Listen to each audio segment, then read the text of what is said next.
Evolutionary biologist Bret Weinstein joins me now to describe, amongst other things, what he saw during a visit to Panama and the Darién Gap. Bret, thank you for joining me. Very good to be with you, Neil. Great to see you. What is happening? Why were you there in Panama of all places, and what did you see? I was invited to Panama by Michael Yan, who is a former Green Beret who has been traveling the globe trying to understand the hidden story behind many of these global patterns. And he has been looking in the Darién of Panama at the mass migration that is flowing up from South America for years. He's been sending me materials which are quite shocking, but there was a part of me that needed to see the story for myself in order even just to establish that the facts were what they appeared. What is the scale? You know, when you talk about, this is jungle, you know, it's probably important to describe the actual geographical context of this place. What is the scale of the movement of people through that treacherous place? So the Darién Gap is a gap in the Pan American Highway, a road that runs from Prudhoe Bay, Alaska to the southern tip of South America with a 60-mile empty stretch in one of the most impenetrable jungles in the world. There are certainly thousands, occasionally tens of thousands of people moving up from South America through the Darién Gap daily. This migration has been ratcheting up in scale over time, and on the ground it is quite obvious that there are preparations being made to expand the migration. This is all being done without any discussion with the citizens of the United States, which is the place where almost all of the migrants are headed, and without the agreement of the citizens of the countries through which these migrants will pass. What nationalities are coming? You know, it's in Middle America or Central America that they're passing through, but who is it that's on the move? It is an extremely diverse group of people. There are many people fleeing from South America, especially Venezuela, but we also met people from Afghanistan, Iran, Yemen, the Caribbean, for example, Haiti. It's a very diverse migration. But I have to say that one of the things that I concluded upon seeing this in person, I should say my son and I traveled there together and we're in discussion the whole time. Chris Martinson was also there. But one of the things that we saw was that there appears to be a migration which is economic in nature, people fleeing toward the U.S. for economic reasons. And there also is separately housed a very large Chinese population that is seemingly of a different nature. The migrants are all forthcoming about the nature of their migration, about the tribulations that they experienced in the Darién Gap, with the exception of the Chinese, who will not discuss what they are doing and why. And I became ever more alarmed at seeing the distinction not only in these two populations, but also in the treatment of the two populations by the Panamanians.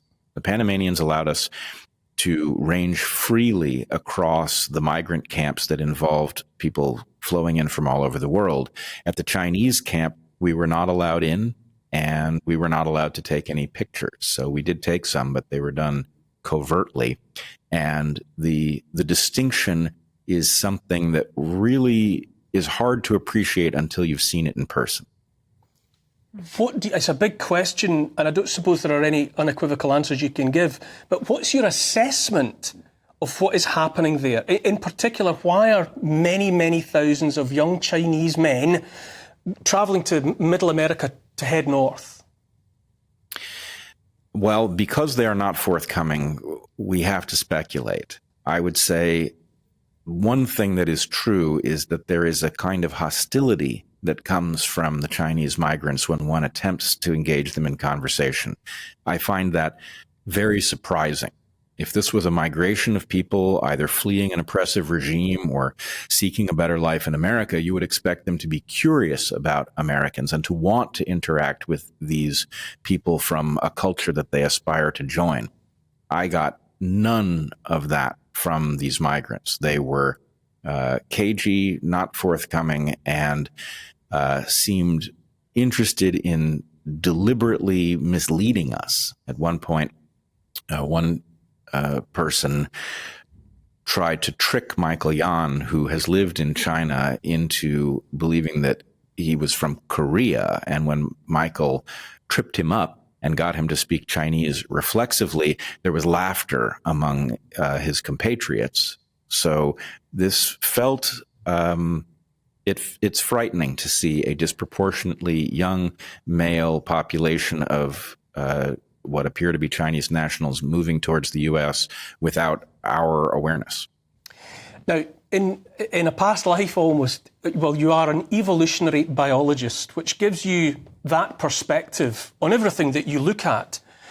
You know, we all know about, you know, China having experienced its one-child policy. There's an imbalance in the male-female demographic in that country. As a biologist, when you look at us as a species, do you get an insight about what might be happening? Yes, and it's a disturbing one.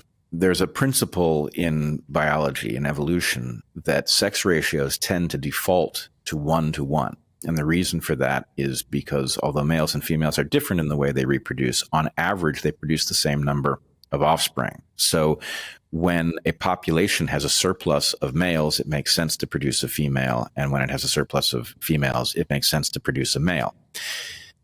The question is, why does that logic not apply in China? If you were a Chinese couple and you were going to have a child, if there was a surplus of males, it would make sense to have a female, because not only would she be certain to find a mate, but she would have her choice because she would be in high demand. So the fact that that logic did not obtain in China is curious, and it made me wonder if there is an evolutionary adaptation at a higher level in which populations sometimes produce a surplus of males in preparation for war. So it is only a hypothesis, but in seeing a migration of military-age males flowing from China through the Darién Gap into Central America and up to the United States, I have to wonder if this might not be a military force waiting for orders that is being deployed covertly in the midst of a migration that makes it hard for us to recognize it.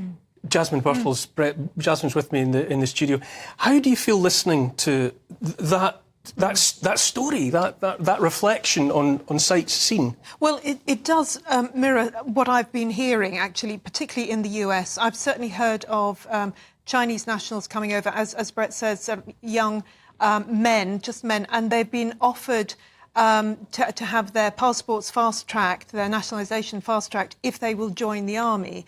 So that's something that I've definitely heard. And also, as Bret's speaking, it makes me think of what's happening in Europe, not just in the United States. I mean, we're constantly talking about the young fighting-age men who are coming in boats illegally into this country. It's happening in other countries in Europe. It's odd. It's not, it does worry us. And of course, we're all called right-wing extremists, even for questioning this. But we are questioning it because there's something not right about it. It's unbalanced. Bret, I've been listening to you talk on various matters for years now. And I remember all the way back in 3-4 years ago, perhaps, you talked about a trajectory that made you wary of civil war in the United States of America. All the way from defund or abolish the police all the way through.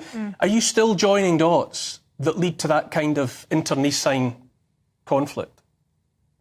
Yes, and I wonder if that potential, which is in evidence this month more than it has been at any point in memory, if that's not part of a larger story. One of the things that's not obvious looking at the migration in Panama to the untrained observer or to somebody who's not on the ground is the degree to which the international community, the UN, the International Organization for Migration, the HIAS, all of these organizations are facilitating and inspiring the migrants to transit the Darién Gap, which is a tragedy in and of itself. People are dying in the jungle, but the international community appears to be possessed of the idea that migration is in and of itself a good thing, and that it is their job to encourage it and facilitate it, which is a large explanation, I believe, for what is taking place in Panama, what is taking place on the U.S. southern border, and what is taking place in Europe. And it can surely only lead to trouble because, as you pointed out at the top of our encounter this evening, the American people, the incumbent citizens, are not being consulted about this, far less their approval sought. Yes. In fact, I think that it is the West itself that is jeopardized. And believe me, I'm not inherently an opponent of migrants. My ancestors certainly migrated, and it can be a very good thing for a society, but it has to be done at a scale that can be absorbed. And it also has to be limited to people who actually aspire to join the societies to which they are migrating. And nobody is asking these folks whether they really want to be Americans or Europeans. And I think it is a tragic error. Challenging reflections there, Bret Weinstein, evolutionary biologist. I hope that we will continue and pick up this conversation another time. But thank you very much for what you've had to say this evening.